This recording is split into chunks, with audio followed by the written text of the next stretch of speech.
Singa-singa ini menari atraktif menggeleng-gelengkan kepalanya. Dengan diiringi tabuhan tambur, simbal, dan gong, mereka pun bergerak lincah dan dinamis. Sesekali, singa-singa ini berdiri dengan dua kaki. Barongsai yang menjadi hiburan masyarakat ini identik dengan perayaan Imlek.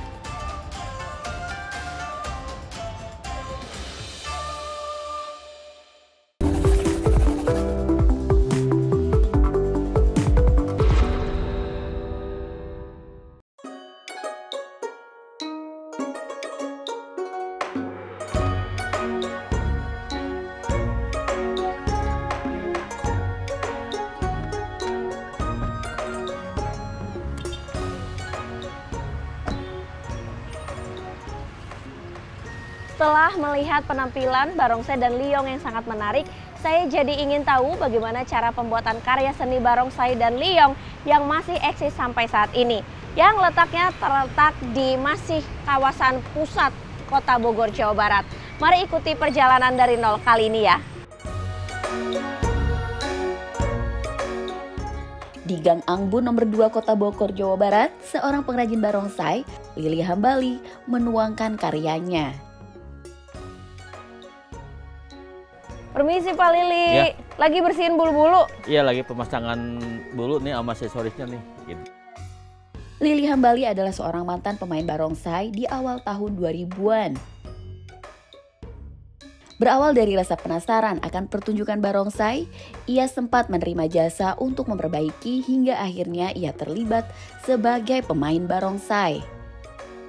Di tempat usahanya, ia memproduksi barong dan liong. Menurutnya, pesanan semakin membludak pada saat perayaan Imlek. Ini caranya nih pemirsa, udah dipasangin kawatnya, pakai tang khusus, terus diputer. Untuk membuat barongsai sendiri memakan waktu sekitar 10 hari, sedangkan liong atau naga pembuatannya mencapai 3 minggu. Jatuh bangun, sudah pasti ya, namanya juga usaha. Tapi pria 53 tahun ini bertekad bulat menekuni usahanya ini. Dan di Kota Bogor sendiri hanya beliau satu-satunya perajin barongsai. Tempat ini menjadi saksi perjuangannya selama 25 tahun malang melintang dalam pembuatan barongsai dan liong. Pak Lili, mungkin bisa diceritakan latar belakang Bapak awal mulanya sampai Bapak bisa sekarang menjadi pengrajin barongsai ini dan sejak kapan? Kita pembuatan barongsai ini sejak tahun 2000 ya.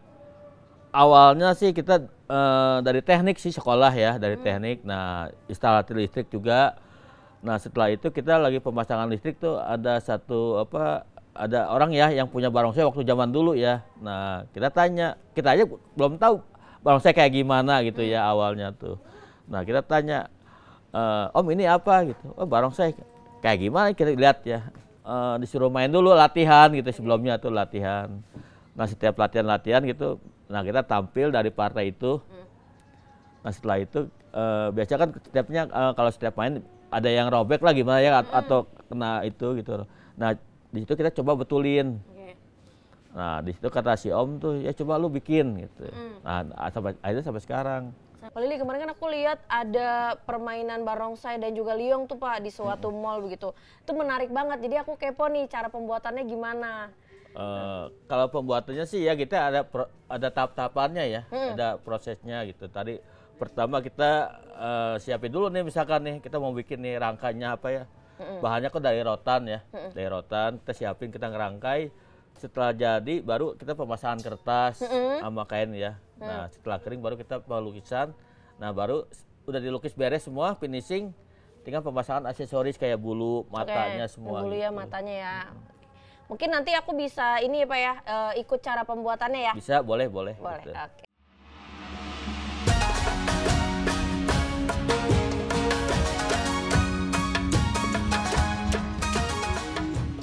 Untuk membuat barongsai dibutuhkan keahlian khusus pastinya, ketelitian, dan keuletan serta kesabaran. Kesukaan terhadap seni, terlebih seni lukis, juga menjadi syarat utama. Tak jarang, cuaca di Kota Bogor yang kerap sekali diguyur hujan juga menjadi kendala dalam pengerjaannya. Menurutnya, banyak yang dilatih untuk membuat barong dan liong, tapi sayangnya akhirnya gagal. Sementara untuk membuat barongsai sendiri, diawali dengan menyerut bambu untuk membuat kerangka atau pola. Dengan mengukur dari setiap sisi barongsai agar ukuran asimetris. Kemudian dilakukan tahapan penempelan kain kasa dan dilakukan dengan penempelan kertas. Ini kertas apa tadi kertas roti. Ini ternyata kertas roti akan ditempelkan ke sini untuk mengunci ini ya. Ini karena saya belum terbiasa ya pemirsa. Jadi saya agak belepetan. Proses tidak hanya berhenti sampai di situ ya pemirsa. Masih ada tahap pengecatan atau pelukisan, penyemprotan cairan clear. Nah, hal ini dilakukan agar barongsai tampil lebih cantik dan mengkilat. Pemirsa, saya sudah bersama dengan Pak Eka di bagian pelukisan untuk barongsai ini. Nah, Pak Eka mungkin bisa ditunjukkan nih lagi melukis warna apa? Warna hitam sama emas aja sih. Warna hitam sama emas. Ini lukisannya desainnya seperti apa, Pak? Ini sih tergantung yang punya ya. Kalau desainnya pengen begini ya kita turutin requestan dia. Ada contohnya ya tadi Bapak udah tinggal ini ya. Iya. Boleh deh Pak, aku mau coba dong. Silakan tuh. Ada ini.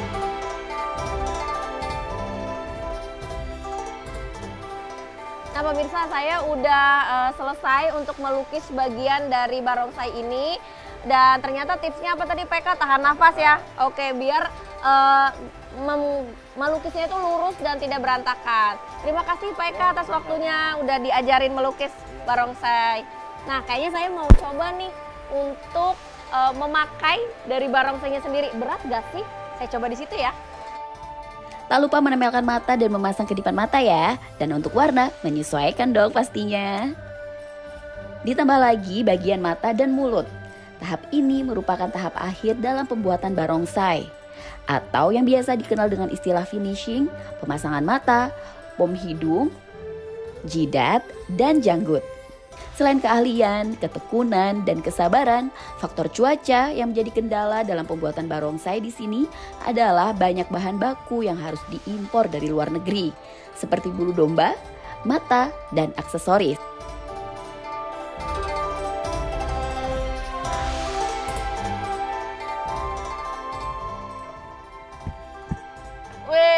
Aduh Pak Lili, ternyata nggak mudah ya dari proses pembuatannya sampai memainkannya. Saya cukup ngos-ngosan Pak, meskipun baru sebentar nih Pak. Makanya harus fisiknya harus kuat gitu. Fisiknya harus kuat. Latihan harus rajin.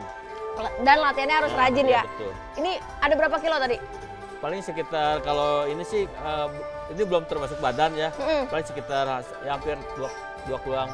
2 kilo kurang ya Pak. Aduh, bener-bener deh. Ternyata pembuatannya itu nggak mudah, memakan proses waktu yang lama dan ada filosofinya tersendiri.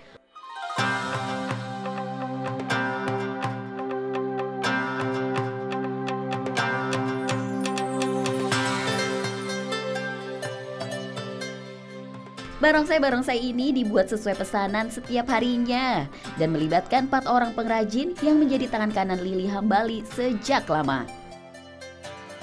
Lili bersama keempat kawannya yang juga mantan pemain barongsai kini menekuni diri mereka sebagai pengrajin barongsai, bahkan sudah 25 tahun bersama.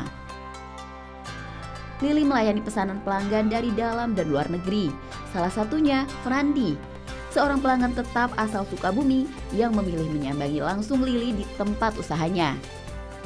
Kualitas karya Lili sudah tidak diragukan lagi, membuat Frandi terus kembali memesan dan mereparasi barongsai miliknya langsung ke Lili Hambali. Kenapa memilih di Lili Hambali barongsai? Satu, udah percaya yang pasti. Dan kedua, rasanya buatan Pak Lili udah proven lah, gitu. Udah terbukti. Udah terbukti gitu. Ada kepuasan tersendiri ya? Pastinya. Nah, apa tuh contohnya, kayak mungkin desainnya atau warnanya gitu sampai akhirnya kesini terus? Yang pertama, yang pasti kalau untuk saya terutama karena saya pemain barongsai tradisional, mungkin disebutnya begitu ya, atau lebih ke yang budaya gitu, bukan untuk pertandingan. Permintaannya spesifik.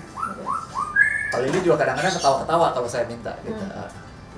Contohnya naga di sana ukurannya jauh lebih besar daripada naga untuk pertandingan gitu. Karena memang tujuannya lebih untuk kirap budaya dan lain-lain. Gitu. Nah, jadi nggak mudah cari yang bisa bikin. Apalagi spesifik bentuknya harus seperti ini, tanduknya maunya seperti ini, gitu. Kalau kita lihat naga, kalau secara filosofi ya, dalam bahasa Hokkien kan disebutnya liong. Kalau dalam bahasa Mandarin itu lung. Nah, itu ada persyaratan khusus. Kalau bukan buat pertandingan, persyaratan khususnya. Jadi beda ya bentuk untuk pertandingan dan juga untuk show. Beda. Ukurannya beda. Bentuknya beda, pewarnaannya pun beda. Kalau yang untuk ya katakanlah untuk kirap dan tadi yang lain-lain, biasanya menghindari warna-warna spotlight. Ini kalau untuk kirap nggak mungkin warna yang terang begitu? Bukan nggak mungkin, tapi akan sangat jarang. Kedua, ukuran. Untuk kirap biasanya ukurannya akan lebih besar. Karena memang cara mainnya pun beda dengan cara permainan pertandingan. Nah, yang ketiga bentuk. Bentuknya spesifik. Seperti tanduk. Kalau untuk pertandingan kan dibikin streamline gitu ya, supaya diputer atau apapun mudah gitu, nggak nyangkut-nyangkut. Kalau untuk kirap enggak, memang tanduknya dibikin lebih mekar gitu, lebih lebar gitu, lebih melebar. Dan cabangnya ada beberapa. Frandi menuturkan harga barongsai di tempat Lili cukup relatif. Ia menyebutkan ada kualitas, ada harga.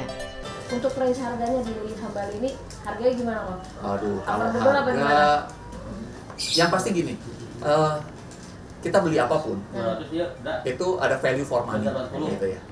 Jadi apa yang kita bayar itu yang kita dapat, kira-kira begitulah ya. Mungkin beberapa kali pengalaman kita yang menurut kita Pak Lili ini selalu punya value for money yang kuat.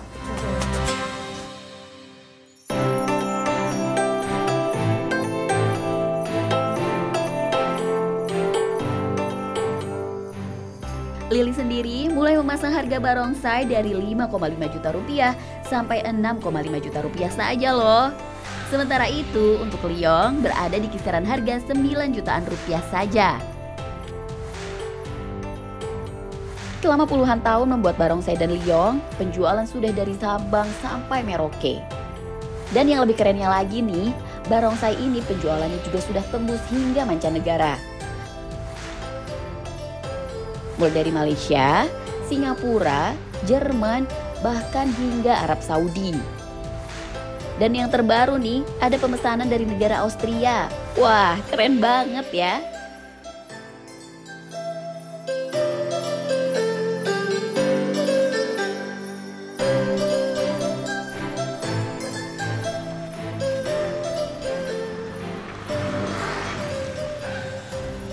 Setelah mengikuti proses pembuatan dari nol, barongsai dan juga liong saat ini akan dikirimkan ke konsumen yang memesan. Barongsai-barongsai yang udah jadi pada umumnya dikirim menggunakan jasa pengiriman atau ada juga yang diambil dan dibawa langsung oleh pemesannya. Barongsai siap di packing dengan rapi.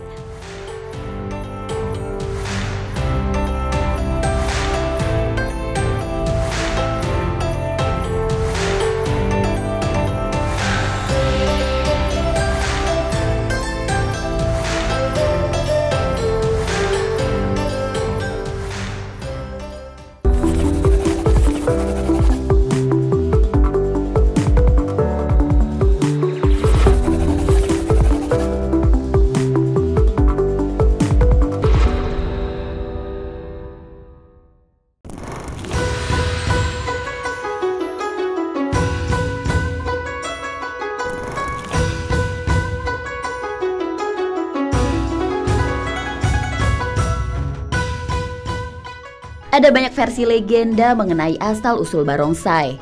Tapi umumnya dikaitkan dengan kepercayaan bahwa barongsai sebagai penjaga serta pengusir roh jahat dan tolak bala.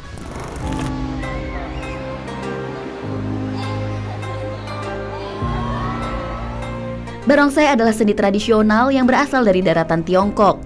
Tradisi ini dibawa ke Indonesia seiring migrasi besar-besaran dari Tiongkok sekitar abad ke-17. Barongsai hanya disebutkan di Indonesia. Barong berasal dari seni tari Bali. Barong Sai berasal dari bahasa Hokkien yang berarti singa. Sedangkan di negeri asalnya, seni tari ini disebut dengan wuxi dan secara internasional dikenal dengan sebutan lion dance.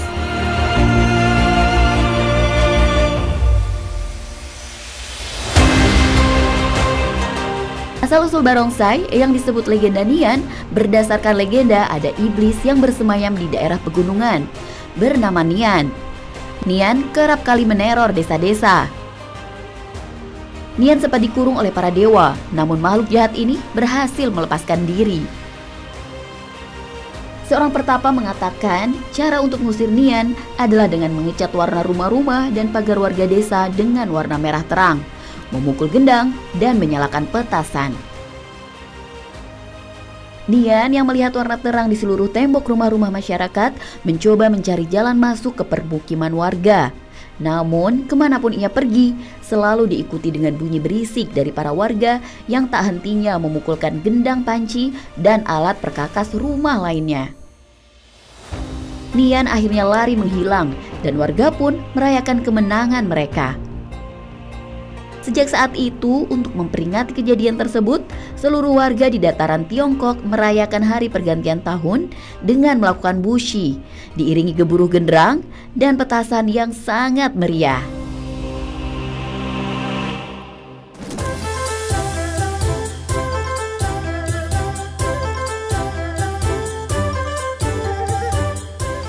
Bukan hanya pembuatannya saja yang rumit. Para pemain yang terlibat di dalam atraksi barongsai juga membutuhkan keahlian khusus. Sebelum tampil, mereka harus rajin berlatih, terlebih bagi pemain yang naik di atas tonggak. Di antara para pemain profesional itu, ada juga pemain yang melakukan latihan lompat di atas tonggak di atas air.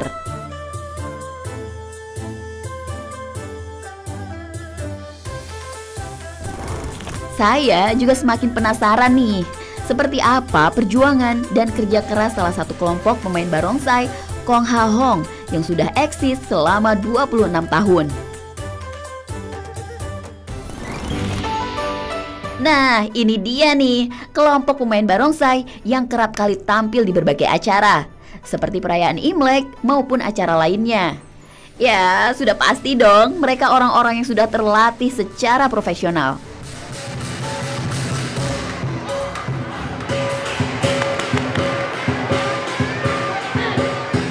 Ternyata menarik banget pertunjukan barongsai yang baru saja saya saksikan.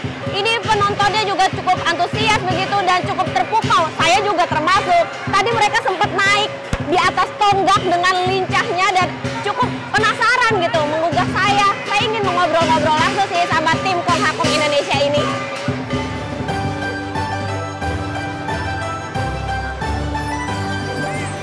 Sebelum memulai pertunjukan, tim yang terdiri dari 10 orang ini melakukan berbagai persiapan.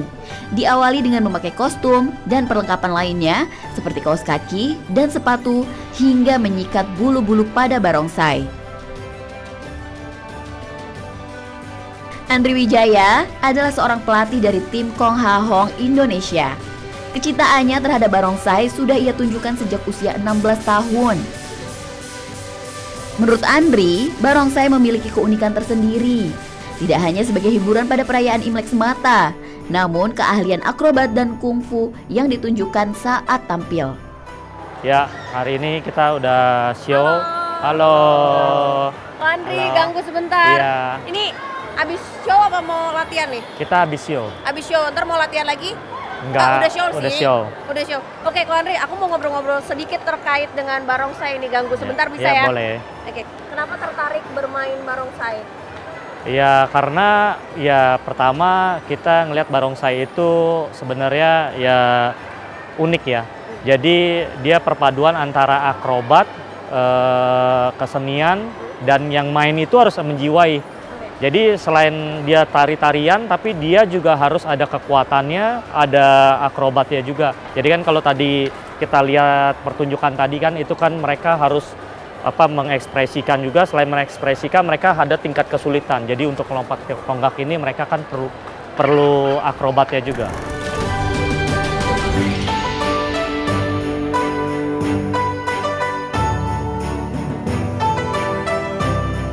Kalau persiapan latihan sih kita sih kalau untuk dia bisa sampai naik tonggak ini tuh sekitar 1 tahun.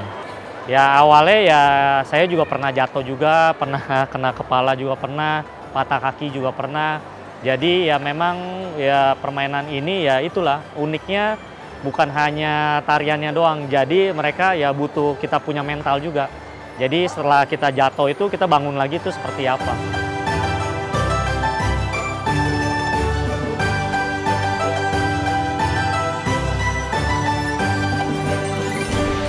Andri, ini kan ada 2 pemain di kanan kiri aku. Tadi dengan Tommy dan Vero. Tommy dan Vero mungkin bisa ceritain nih, tadi gimana permainannya? Kalau permainan sih kita samain sesuai porsi latihan juga ya. Jadi kita nggak nambahin atau dikurangin.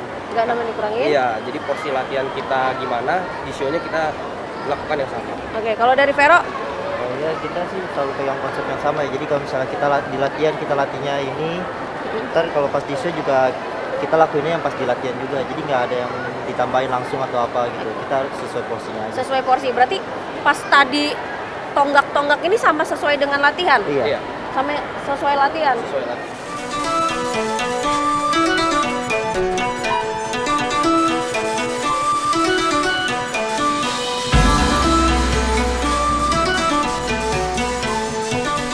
Ini kan tadi naik ke tonggak juga gitu ya, lompat-lompat. Latihannya udah berapa lama sih kok? Latihannya kalau untuk mereka sendiri, mereka udah sekitar 3 tahun. Dalam suatu pertunjukan, setiap pemain pasti memiliki perannya masing-masing. Ada yang berperan sebagai pemain barongsai di atas tonggak, penari barongsai, dan sisanya pemain musik. Tidak mudah memang menampilkan tarian singa yang diikuti dengan keterampilan akrobat. Dibutuhkan latihan bertahun-tahun, serta keselarasan pemain hingga akhirnya bisa memukau setiap penonton yang melihat. Peralatan yang dibawa pun cukup banyak. Tidak hanya barongsai saja, alat musik seperti tambur, simbal, dan gong juga telah disiapkan. Aksesoris lainnya juga tidak boleh ketinggalan, yakni aksesoris dedaunan, menjadi aksesoris yang tidak boleh luput dari sebuah pertunjukan atraksi barongsai. Aksesoris ini melambangkan sebuah makanan di pertunjukan tarian singa tersebut.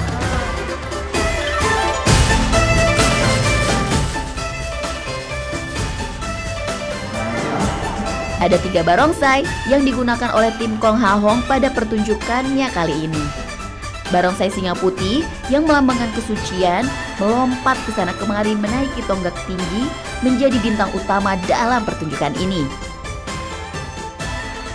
Barongsai putih tidak sendiri, dirinya ditemani 2 barongsai lainnya yang menari, yakni barongsai merah yang melambangkan kebahagiaan dan kuning yang melambangkan kekayaan serta keceriaan.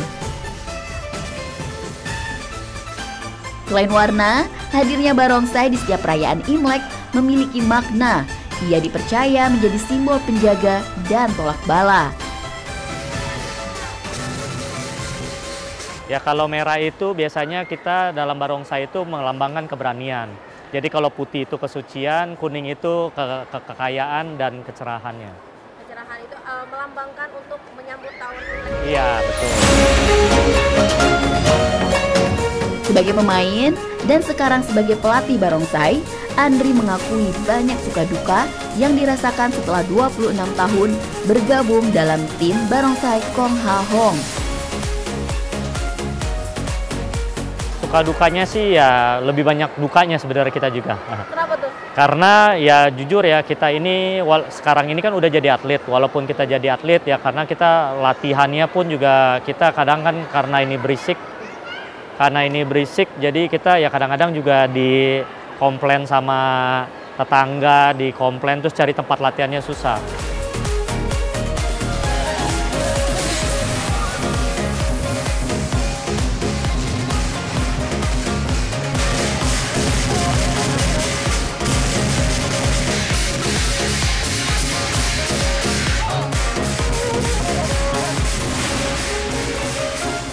Selain itu juga ya karena kita juga satu tim ini kan bukannya kita sendiri ya. Jadi mereka punya kesibukan masing-masing. Nah itu kadang-kadang mereka ada yang ke sana, ke sini, kita udah bentuk tim, terus ternyata mereka ya ada problemnya tersendiri, nah kita ya juga jadi harus bangun lagi. Satu ekor barongsai biasanya dibawakan 2 pemain. Satu sebagai kepala, sedangkan satu lagi badannya barongsai. Meski secara nama dan visualnya seperti singa, namun barongsai sebenarnya merupakan gabungan dari beberapa hewan dan makhluk yang memiliki makna dan filosofi berbeda-beda. Beberapa hewan tersebut yakni burung, ular, naga, dan kura-kura.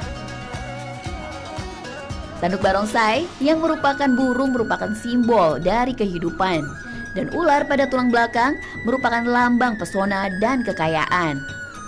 Simbol makhluk mistisnya pada telinga dan ekor yang menjadi gambaran dari kebijaksanaan dan keberuntungan. Sementara untuk punuk belakang barongsai yang menyerupai kura-kura adalah simbol dari umur panjang dan jenggot yang mirip naga melambangkan kepemimpinan. Tidak hanya sebagai pertunjukan saja, barongsai kini telah ditetapkan sebagai salah satu cabang olahraga oleh Komite Olahraga Nasional Indonesia atau KONI pada tahun 2013. Sehingga para pemain barongsai kini juga disebut sebagai atlet loh.